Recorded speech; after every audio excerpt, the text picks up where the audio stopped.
Hi, and welcome back to another recap video. My game against Elias Liu at the Forcham Open. In round number one, I was playing this quite strong youngster, about 2100 FIDE. He opened with e4, a reply with c5, knight f3, e6, and he chose this rare g3 system against the e6 Sicilian. And the idea is just to develop first and then maybe open the center, but also maybe build a strong center with c3, d4. All depends on what black is doing. And I think one of the best countermeasures against this is to attack white center quickly by playing knight to c6 and after bishop g to knight to f6, hitting this e4 pawn. This pawn cannot yet move forward because it will be targeted here. I can attack it 3 times and white is not in time to defend it. So that's why they usually play either d3 or queen to e2. After queen e2, now white might get ready for some e5 pushes. That's why black goes e5 himself. And now white castled. Bishop e7, and now there's several ideas. White is sometimes aiming for some c3, d4, but he needs to take care in which order and how exactly he proceeds, because the most straightforward way is what doesn't work.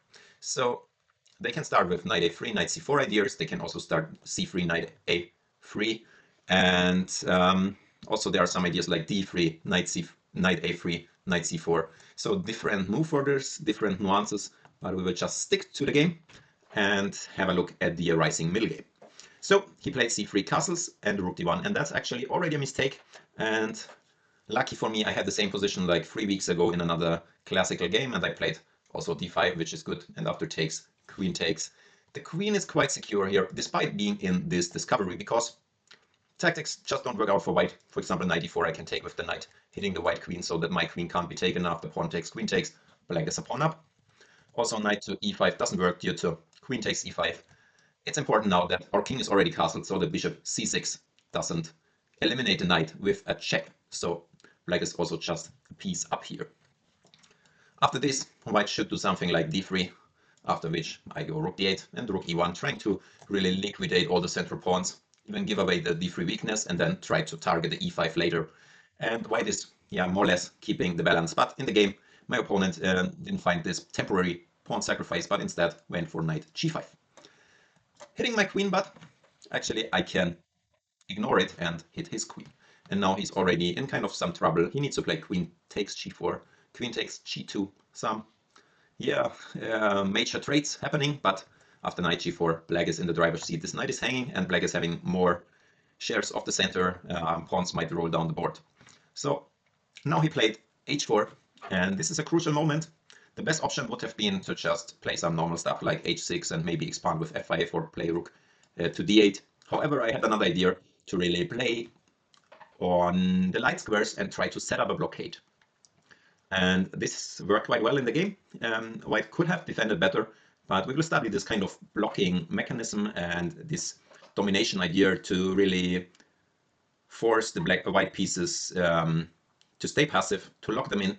And this can be applied in similar situations, so study this carefully.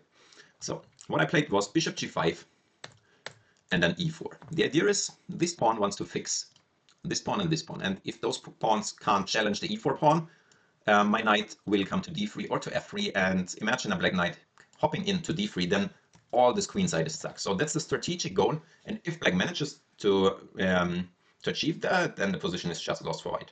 So what white should have done is to immediately break the center, but this of course results in some weak d4 pawn. So I could take and play rook d8, which is not nice, but it's already the smallest evil for white here to go for something like this and hope for the best. However, my opponent wanted to free his position by sacrificing a pawn with b4. For example, if I take here twice, takes, and I win this pawn, he was intending something like bishop a3, I can win his rook, but he takes mine.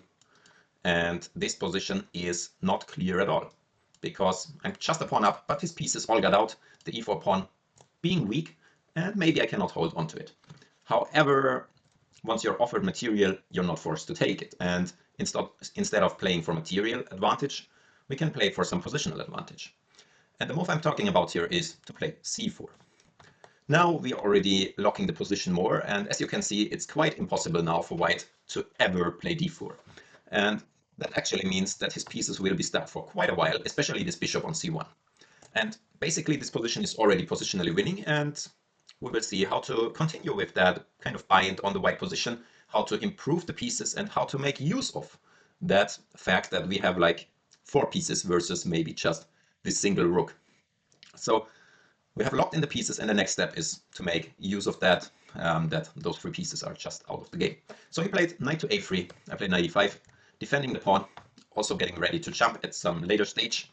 Also, it's important to know that after rook e1 we have something like f5, defending the pawn, and after pawn takes, we could either just retreat, defend the pawn, while it's still locked in, or we could even just go for some attack on the f2 pawn, and black is just opening the position now, and white is, yeah, more or less lost because he cannot defend f2. Black is just getting more pieces in.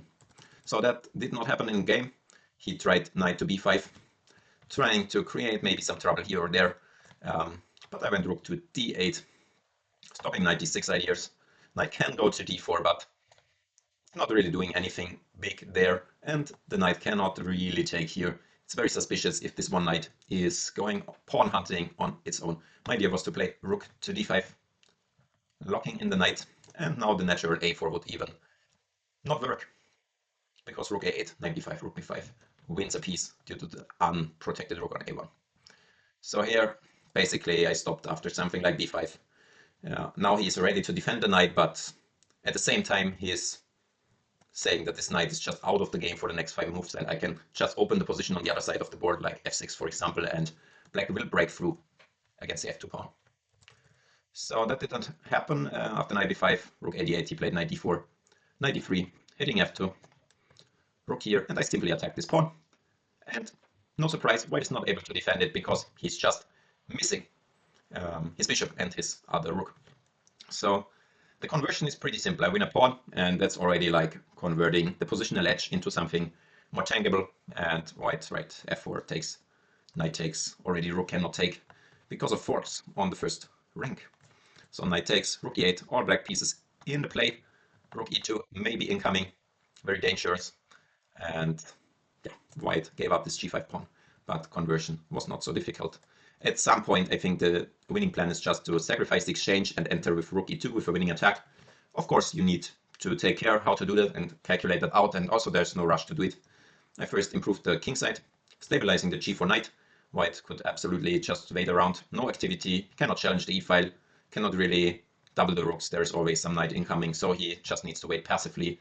And finally, I improved the king, sacrificed the exchange, and now went for the mating attack, knight e1, and black mates in the next move.